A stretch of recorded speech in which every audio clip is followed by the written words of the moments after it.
Assalamualaikum warahmatullahi wabarakatuh. Apa kabar sahabat sehat sunnah Mampu Bekam Solo? Seperti biasa dengan saya Al-Buke dalam info sehat Mampu Bekam Solo pada hari ini. Kali ini kita membahas tentang standar pengobatan menurut ala Nabi Shallallahu Alaihi Wasallam. Allah menjelaskan di dalam kitab Al-Quran dalam firman-Nya, Ya ayuhan nasu kulu mimma fil ardu halalan thayyiba wa la tatabi'u khutuwati syaitan innahu lakum aduwwum mubin. Hai sekalian manusia, makanlah makanan yang halal lagi baik di bumi, wala tattabi'u khutuwati syaitan, dan janganlah kalian mengikuti langkah-langkah syaitan, innahu lakum aduwwum mubin. Sesungguhnya syaitan itu adalah musuh yang nyata bagimu. Allah menjelaskan dan menegaskan kepada kita, mengingatkan kita untuk mengkonsumsi makanan yang kita makan atau untuk berobat yang kita konsumsi untuk menjaga kesehatan harus berstandarkan halal lagi baik. Halal mendapatkannya baik kesehatan dan tidak memiliki efek samping kepada tubuh kita. Ketika dimakan dalam durasi waktu yang panjang, tidak ada dampak buruk kepada organ-organ tubuh kita yang lainnya. Tetapi kalau berdampak kepada efek samping yang buruk terhadap tubuh kita, itu namanya bukan berobat, tetapi itu meracuni kita. Nah, inilah Allah jelaskan kepada kita, dan juga Nabi SAW memesankan kepada kita pentingnya berobat menurut sunnah fitrahnya yang diwahyukan oleh Allah kepada kita manusia sebagai ciptaannya. Tentu Allah sebagai pencipta manusia lebih tahu pengobatan yang cocok bagi kita manusia ini untuk mencapai kesembuhan total tanpa kambuh.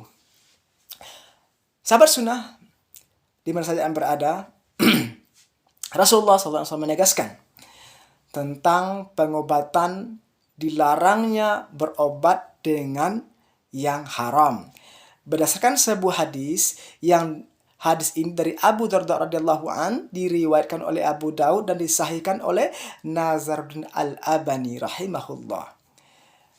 Innallaha anzala da'a wad dawa wa ja'ala likulla da'in wad dawa fatadawaw wa la tadawaw bil haram.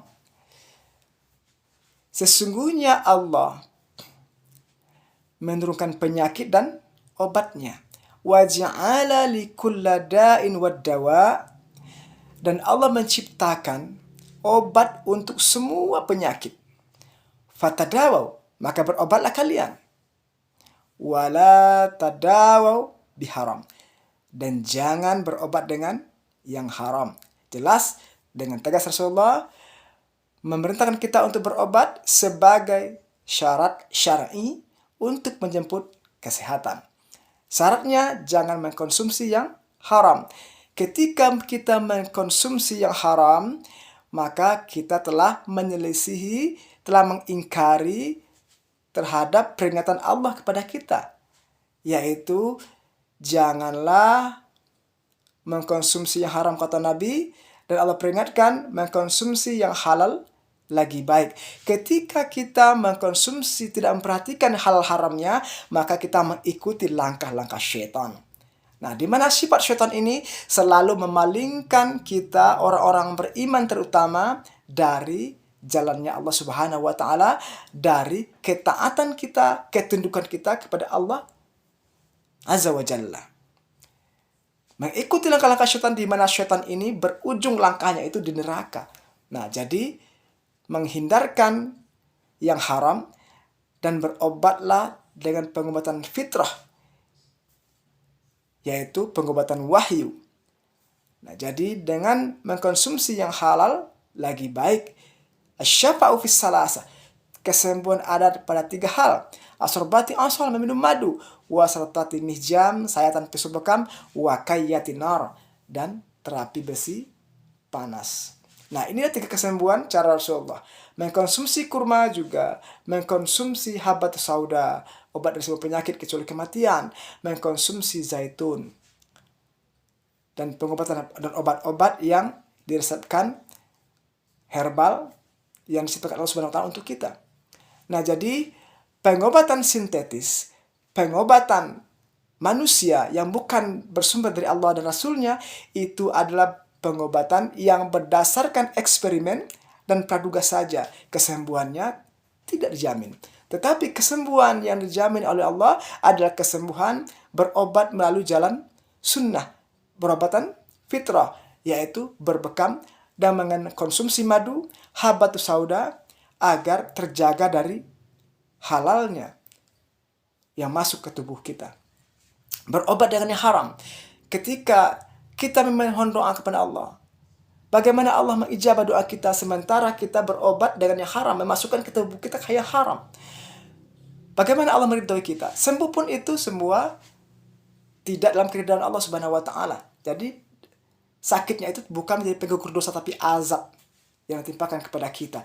Kemudian berobat dengan yang halal, kita berdoa kepada Allah, diijabah cepat, alhamdulillah. Belum diijabah berarti itu ujian agar kita sabar, agar kita mengkonsentrasikan harapan kita kepada Allah Subhanahu wa taala. Itulah menjadi penggugur dosa-dosa kita. Nah, jadi pentingnya berobat dengan halal. Di mana pengobatan ala manusia ini berdasarkan Ibnu Hajar Asqalani dalam kitab Fathul Bari jilid 10/170, bahwasanya pengobatan ala Nabi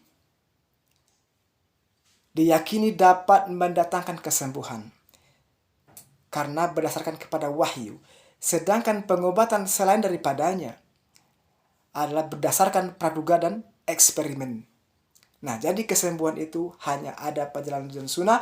Ketika kita meninggal saat berobat ikhtiar dalam keadaan sunnah, maka berobat dalam ketaatan, maka mati dalam ketaatan dengan imbalan surga. Ketika kita berobat dengan pengobatan sintetis atau kimia yang tidak jelas halal haramnya, ketika kita itu berobat dengan demikian, maka mengingkari perintah Allah, tidak mau tunduk dengan apa yang Allah ingatkan, maka mati dalam rangka mengikuti langkah-langkah syaitan yang berujung di neraka jahanam. Nah, kami dari sahabat Mampu mengingatkan kita semua untuk beralih kepada pengobatan fitrah, yaitu berbekam dengan mengkonsumsi herbal yang disarankan Rasulullah SAW. Dengan pengobatan alami tidak memiliki efek samping. Nah, bagi saudara-saudara semua, sahabat sunnah, hubungi kita di 0812 70 627 567 atau 08 52 99 50 2183. Anda telepon, kami datang ke rumah Anda. Saya Doni Abuke. Assalamualaikum warahmatullahi wabarakatuh.